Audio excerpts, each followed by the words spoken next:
And in our community, one thing that kind of came up recently was that people were saying that the black woman is God. In Yeah. your book says the black woman is the second self of God. Right. Can you kind of break down why it was important, why it's important for you to specify that the black woman is the second self of God? Well, I learned that language from the Most Honorable Elijah Muhammad and the Honorable Minister Louis Farrakhan. And in the book, there is a breakdown of one of the key aspects of the teachings of the Honorable Elijah Muhammad that won me over at the age of 16 when I first started studying. Because every other religious teaching that I ever studied, they taught you to believe in God, to love God, to fear God, to worship God, praise God, sing to God. But no one could ever tell me how God became God except for the Honorable Elijah Muhammad.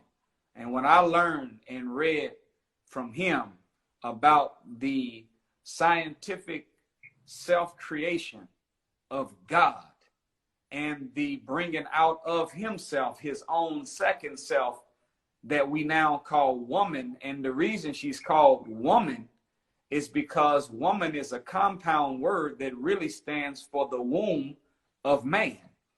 And it was out of the God that he brought woman, and from himself he brought the womb of man. And then he and her started the process of procreation that brought into existence every man, woman, and child of the original nation.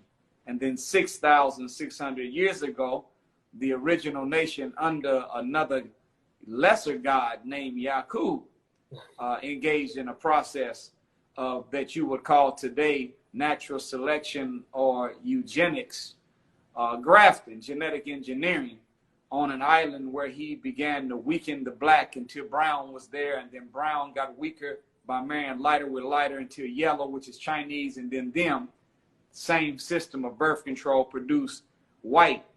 And that concept of second self of God means that she is the first object brought into existence from the creator and by the creator out of himself.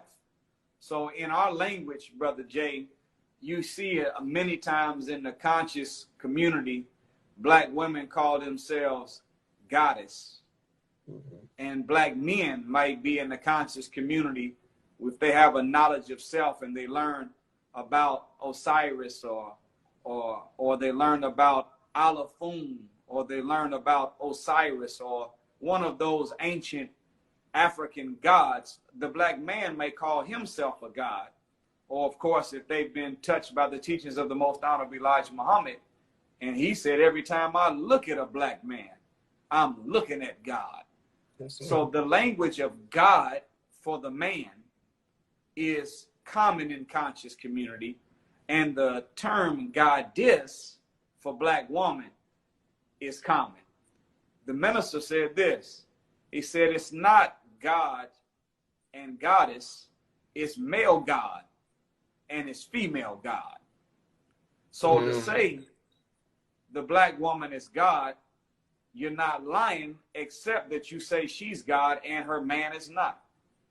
To say that the black man is God, you're not lying, except that you say that he's God and she is not. So both male and female gods is what the black man and black woman are in original form.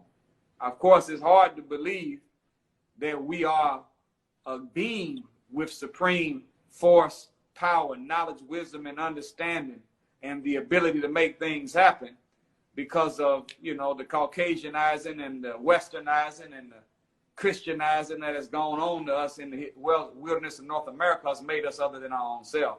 But second self is not a diminishing term. It is the reality that tells us she is the first product, not just from God, but right, or not just by God, but right from the God that created himself.